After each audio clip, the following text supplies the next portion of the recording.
Lektion 45. Neues Leben nach Kurt Tucholsky.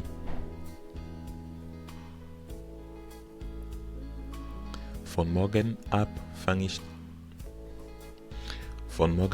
fängt ein neues Leben an.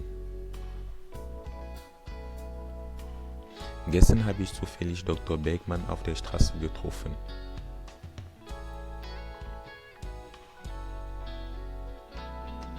Er hat einen ordentlichen Schreck bekommen und leise gefragt: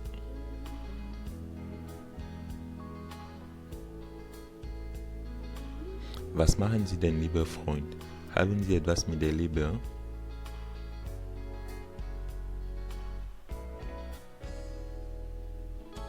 Ich soll in den nächsten Tagen zu ihm kommen.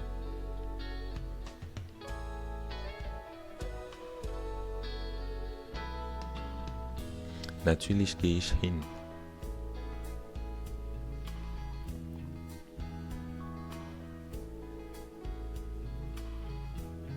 Ich weiß schon, was er mir sagen will, und er hat auch ganz recht.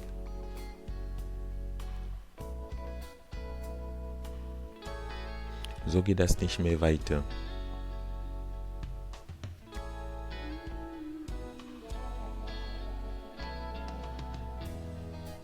Also von morgen ab hört mir das mit dem Bier auf dem Tisch. Bei Tisch auf. Emi darf nicht mehr so fett kochen.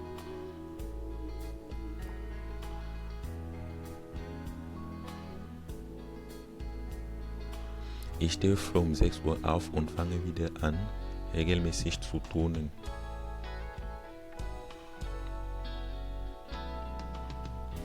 Wieder denke ich deshalb, weil ich es mir schon so oft vorgenommen habe. In 3 Monaten bin ich ein anderer Kerl, schlank, elegant, gesund. Fortsetzung folgt.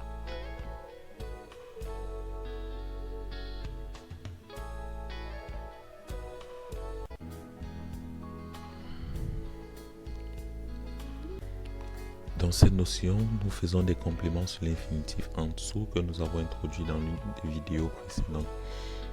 Les infinitifs en dessous sont des compléments des verbes qui sont eux-mêmes des verbes, c'est-à-dire les compléments eux-mêmes sont des verbes.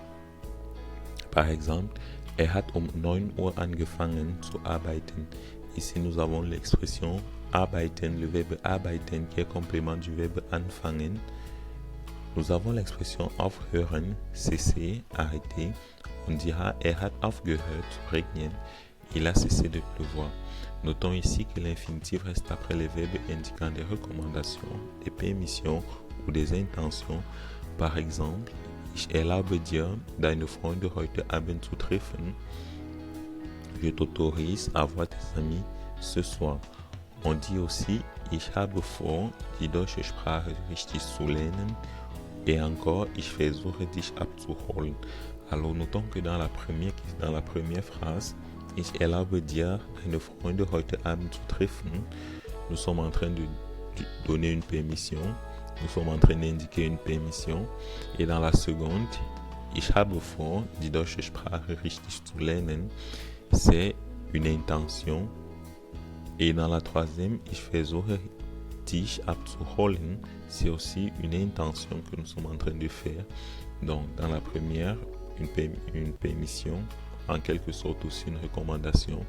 Dans la seconde et la troisième, ce sont des intentions qui sont exprimées. Les noms qui ont une forte relation avec haben entraînent aussi un infinitif en dessous. Par exemple, ich habe keine Lust, heute Abend spazieren zu gehen. Je n'ai pas d'envie d'aller me promener ce soir. On peut aussi dire ich habe den Wunsch, j'ai le vœu, mein Deutsch zu verbessern, j'ai le vœu d'améliorer mon allemand. Par exemple, on notons ici que ces expressions keine Lust haben ou bien den Wunsch haben, ce sont des noms qui ont des fortes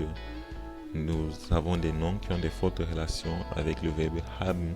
Par exemple, dans la première dit Lust, l'envie, la seconde der Wunsch, le souhait ou bien le vœu. Et guise de rappel, und ich bin um 6 Uhr aufgewacht, aber es um 10 Uhr aufgestanden. Dans les deux expressions, nous utilisons le verbe sein comme verbe auxiliaire, puisque des phrases sont écrites au passé composé. Notons que aufgewacht est un verbe faible et aufgestanden est un verbe fort. Je me suis levé à 6 heures, mais je me suis réveillé à 6 heures, mais je me suis levé seulement à 10 heures. Notons ici que le verbe sein se justifie par le fait que à 6 heures, on a changé d'état. On était dans un état endormi et actuellement nous nous sommes réveillés et le verbe sein justifie son état dans l'expression aufgestanden, justifie son utilisation avec aufgestanden tout simplement parce qu'à 10